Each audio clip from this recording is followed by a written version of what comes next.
Hello everybody and welcome back to the second shelf. Today I have another German Gems video for you.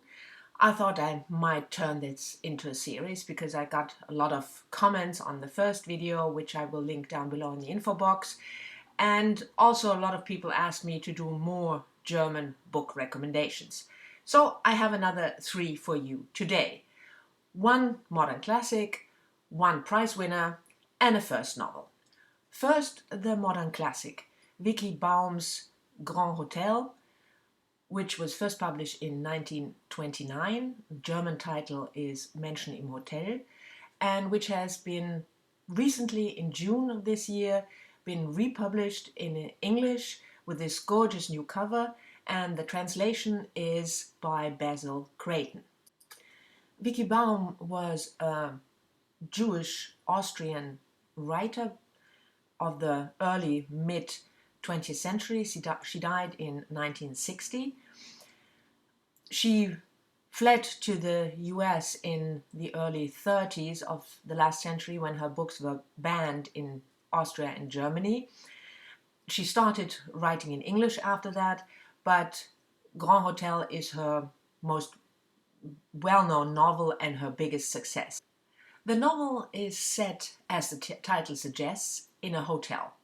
Berlin, the center of Berlin in the 1920s. And we encounter a variety of characters, an older ballet dancer who is worried about her decline, a thief who is a Russian nobleman with no money, an entrepreneur whose business is failing, a bookkeeper who has heard that he has only a couple of months to live, and all those people come together in this hotel, which serves as a microcosm of the Weimar era in Germany, and they interact with each other, they have their hopes and fears, and the whole time you experience what the 1920s were famous for, this dancing on the volcano, that this light but still disturbing feeling about a world which is about to end. And what is so beautiful about this novel, not only the theme and the story, which is really well done, but the writing is very light, almost in an amusing way, like a very light paintbrush, and underneath is this disturbing world of the 1920s in Germany. So I can highly recommend Vicki Baum's novel, and I'm sure you will enjoy it as much as I did. On to the second book, the prize winner, Jenny Erpenbeck's The End of Days, German title Aller Tage, Abend, published in Germany in 2012, translated by Susan Bernofsky for the English market in 2014. And the book won the Foreign Fiction Prize in the UK in 2015, and this prize is the predecessor of the Man Booker International. Jenny Erpenbeck is one of my favorite contemporary German writers. She was born in 1967, I believe, in East Berlin.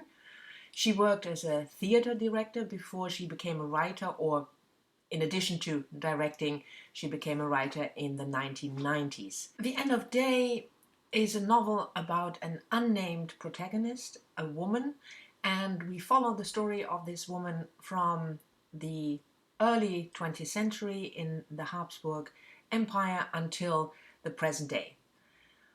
That doesn't sound maybe very creative or new, but what Jenny Erpenbeck did is she had the story split into various chapters, and each chapter ends with the death of the female protagonist, and then we have an interlude where the author asks the question, what if one small incident that led to the death of the female main character had been different? How would her life would have developed if she hadn't died at that certain moment? So it's a novel about what could have been, what how a life could have been if certain things, small incidents wouldn't have happened. The novel has often been compared to Kate Atkinson's Life After Life, and it's true in the sense that we experience a life relived, but not as in Atkinson's novel with the purpose of doing something or doing something differently, but from the author's mind exploring the question, how could a life have been different if certain events, certain things didn't happen? What I especially like about Erpenbeck is her writing. She has this very intimate way of writing, of almost as if she talks to you, as a friend, as somebody who tells you the story. This very intimate feature of her writing, I don't know whether it's preserved entirely in the English translation. I read the English translation to compare, but English is not my mother tongue, so I can't really judge whether it's preserved in the right way. But the translation is beautiful and the story is worth reading. So if you have never heard of Erpenbeck, she is certainly an author worth checking out. Most of her novels have been translated into English, and I think The End of Days is a good place to start with her books. And the third book I want to recommend to you is Angel of Oblivion by Maja Haderlap, translated by Tess Lewis. It was just published in August of this year in English, originally published as Engel des Vergessens in 2011. Maja Haderlap, born in 1961, is an Austrian/Slovenian writer, born in Austria, in the part of Austria called Canton, where you have a separate group, people of Slovenian descent.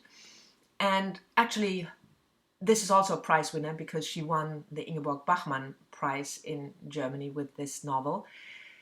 Haderlap mostly writes poetry, also non-fiction. Angel of Oblivion is her first novel.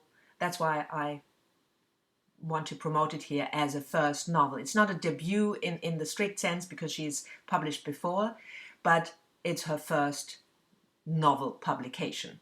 The novel, written in first-person narrative, is the story of a family in Austria, a family of Austrian-Slovenian descent, and it slowly explores the background of the family during the Nazi regime, the torturous and violent history of the family, and also in the present day, when the narrator grows older into adulthood, how the Slovenian minority is treated by the German-speaking Austrian majority of this part of Austria.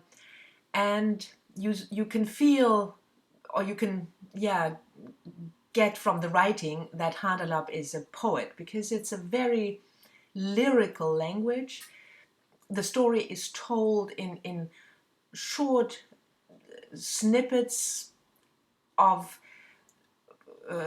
events and small incidents in the family, and from that she takes us into that very tumultuous and very violent backstory of her family. I think the novel deserves much more attention than it got so far, and I'm really happy that it had been translated into English, albeit 4 years, 5 years after the original publication, but better late than never.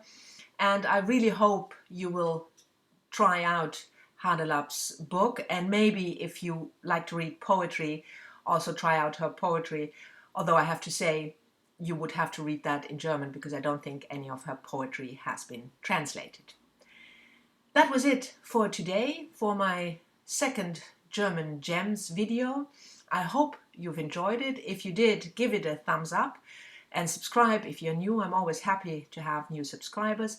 Leave comments if you want to, and enjoy the weekend, and I'll see you all next time. Bye bye.